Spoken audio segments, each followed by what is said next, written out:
Hello दोस्तों, आप सभी लोगों का बुधियागा स्टडी में स्वागत है दोस्तों।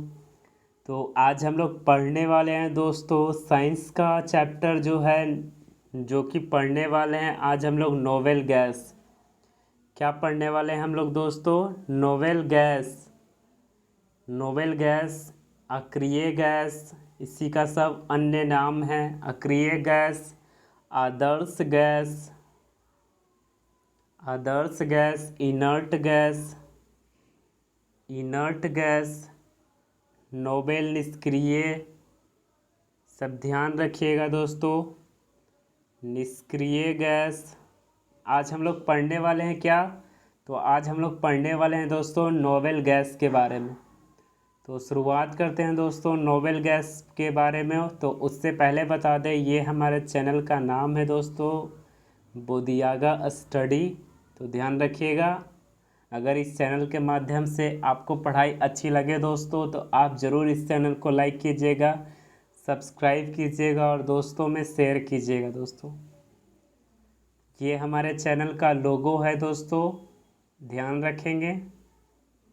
और आज हम लोग पढ़ने वाले हैं नोबेल गैस के बारे में। क्या पढ़ने वाले हैं आज हम लोग? तो नोबेल गैस पढ़ने वाले हैं। तो ध्यान रखिएगा, आज हम लोग पढ़ने वाले हैं नोबेल गैस। तो शुरुआत करते हैं नोबेल गैस के बारे में। शुरुआत करते हैं नोबेल गैस के बारे में। तो पहला तो जानते हैं अक्रिय गैस। अक्रिय गैस को क्या बोलते हैं? Inert gas.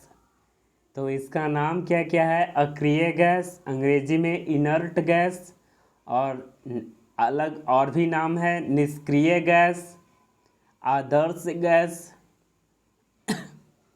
Inert gas, noble gas.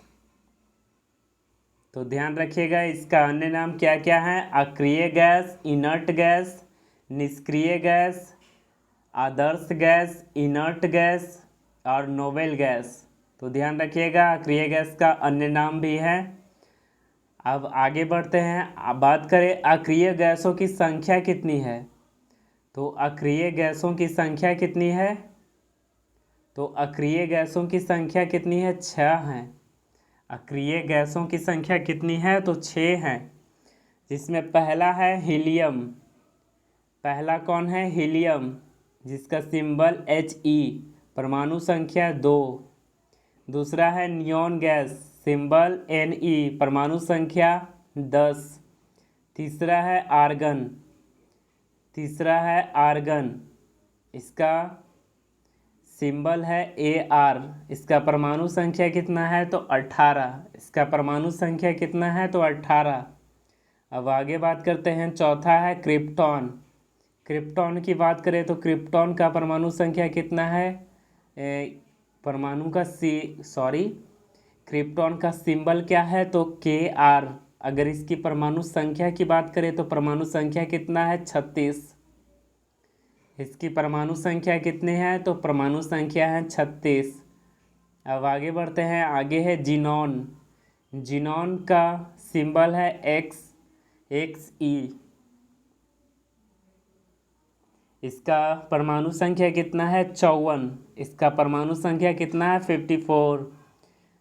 पांचवा कौन सा है? रेडॉन। रेडॉन का सिंबल है Rn, और इसकी परमाणु संख्या की बात करें तो 86 यानी 86। तो ध्यान रखिएगा इसे। अब आगे बढ़ते हैं दोस्तों, आगे बात करते हैं वर्ग 18 और उपवर्ग 8। वर्ग 18, उपवर्ग 8, यानी वर्ग 18 के सभी सदस्य अपने अंतिम कक्षा में अस्थायी स्थिति में होने के कारण ये किसी से भी अभिक्रिया नहीं करते हैं। वर्ग 18, उपवर्ग 8, वर्ग 18 के सभी सदस्य अपने अंतिम कक्षा में अस्थायी स्थिति में होने के कारण ये किसी से भी अभिक्रिया नहीं करते हैं, इसलिए ये क्या कहलाते हैं? निष्क्रिय गैस कहलाते हैं। तो वर्ग 18 के सभी सदस्य की अंतिम कक्षा में अस्थायी स्थिति में होने के कारण ये किसी से अभिक्रिया नहीं करते हैं, इसलिए ये क्या कहलाते हैं? निष्क्रिय गैस कहलाते हैं। और वर्ग 18 की बात करें तो वर्ग 18 को क्या कहा जाता है? शून्य वर्ग के नाम से जाना जाता है। तो अगर पूछ दे वर्ग 18 को क्या कहा जाता है, तो वर्ग 18 को शून्य वर्ग कहा जाता है। वर्ग 18 को क्या कहा जाता है? तो शून्य वर्ग कहा जाता है। चलिए अब आगे बढ़ते हैं दोस्तों, आगे बात करते हैं। आगे है वर्ग 18 के सभी तत्व गैसीय अवस्था में मौजूद हैं। किस अवस्था में मौजूद हैं? तो वर्ग 18 के सभी तत्व गैसीय अवस्था में मौजूद हैं। वर्ग 18 के सभी तत्व किस अवस्था में मौजूद हैं? तो गैसीय अवस्था में मौजूद हैं।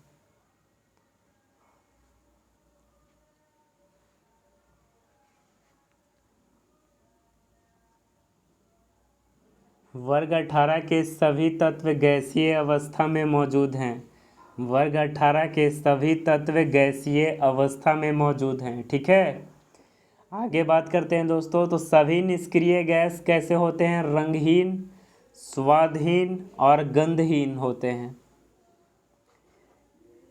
अगर बात करें सभी निष्क्रिय गैस कैसे होते हैं, तो सभी निष्क्रिय गैस होते हैं रंगहीन, स्वादहीन और गंधहीन होते हैं।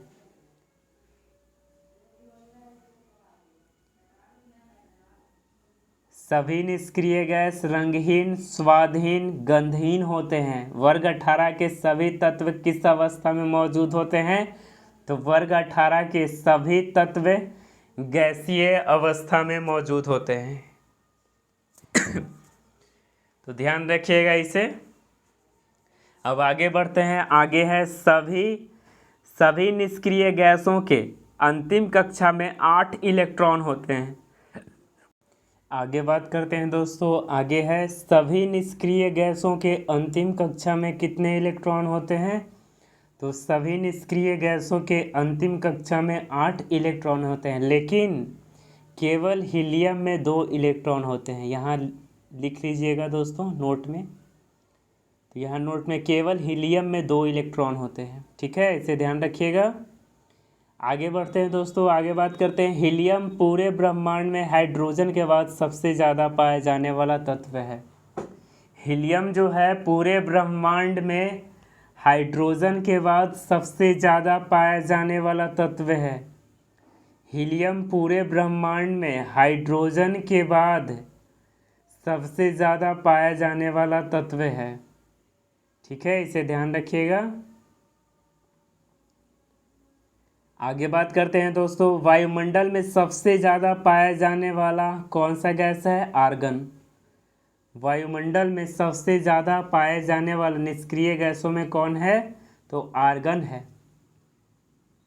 क्योंकि ऐसे तो गैस की बात करेंगे तो वो तो नाइट्रोजन है 78%, लेकिन वायुमंडल में निष्क्रिय गैसों में सबसे ज़्यादा पाया जाने वाला आर्गन है। 0.93%। ठीक है, इसे ध्यान रखिएगा दोस्तों। अब आगे बात करते हैं रेडॉन। रेडॉन भारी होने के कारण वायुमंडल में नहीं पाया जाता है। रेडॉन जो है भारी होने के कारण वायुमंडल में नहीं पाया जाता है। अब आगे बात करते हैं, शुरुआत करते हैं दोस्तों। हीलियम की बात करते हैं। तो हीलियम यह एक हल्की अक्रिय गैस है। यह एक हल्की अक्रिय गैस है। हीलियम क्या है? तो हल्की अक्रिय गैस है। ठीक है, इसे ध्यान रखिएगा। आगे बात करते हैं। हाइड्रोजन के बाद ब्रह्मांड में सबसे ज़्यादा पाया जाने वाला तत्व कौन है? हीलियम। बात करें हीलियम के खोजकर्ता के, तो हीलियम के खोजकर्ता कौन है? तो फ्रैकलैंड एवं लोकायार। फ्रैकलैंड एवं लोकायार ने क्या किया था? हीलियम का खोज किसने किया था हीलियम का खोज दोस्तों? तो हीलियम का खोज किया था फ्रैंकलैंड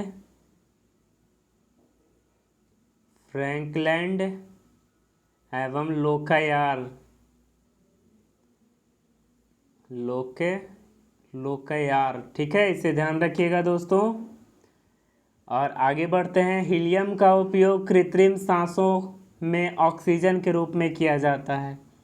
हीलियम का उपयोग कृत्रिम सांसों हीलियम का उपयोग कृत्रिम सांसों में ऑक्सीजन के रूप में किया जाता है। हीलियम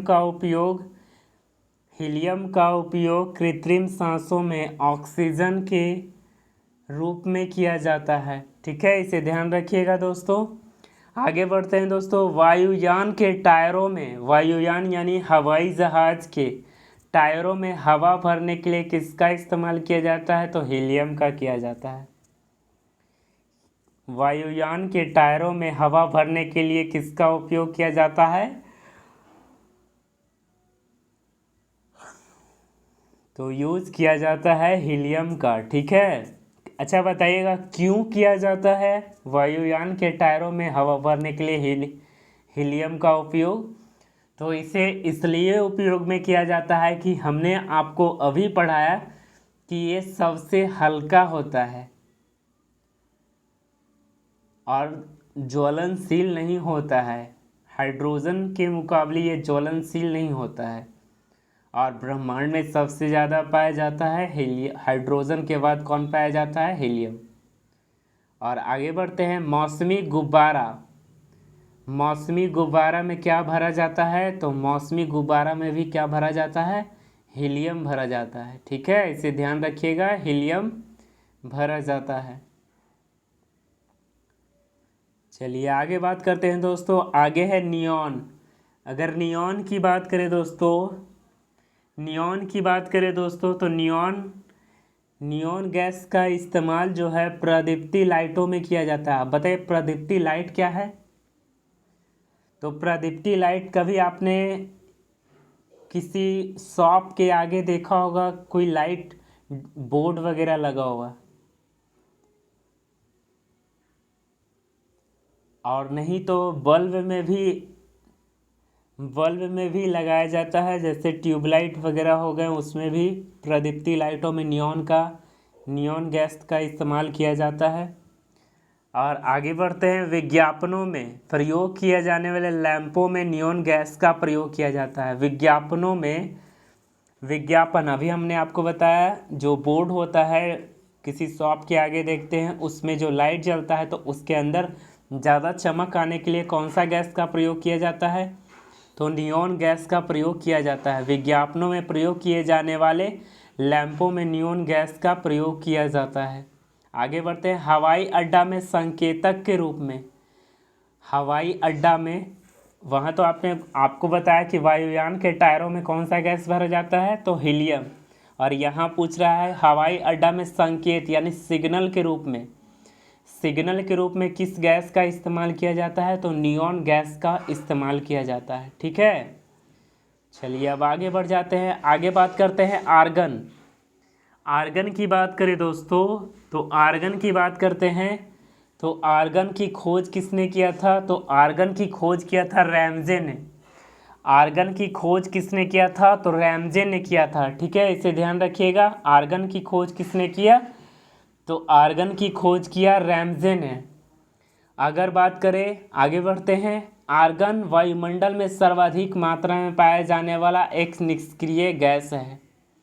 आर्गन वायुमंडल में सर्वाधिक मात्रा में पाया जाने वाला निष्क्रिय गैस है। ठीक है, इसे ध्यान रखिएगा। आगे बढ़ते हैं। इसका प्रयोग किस रूप में किया जाता है? तो इसका प्रयोग विद्युत बल्बों में आर्गन का प्रयोग किया जाता है।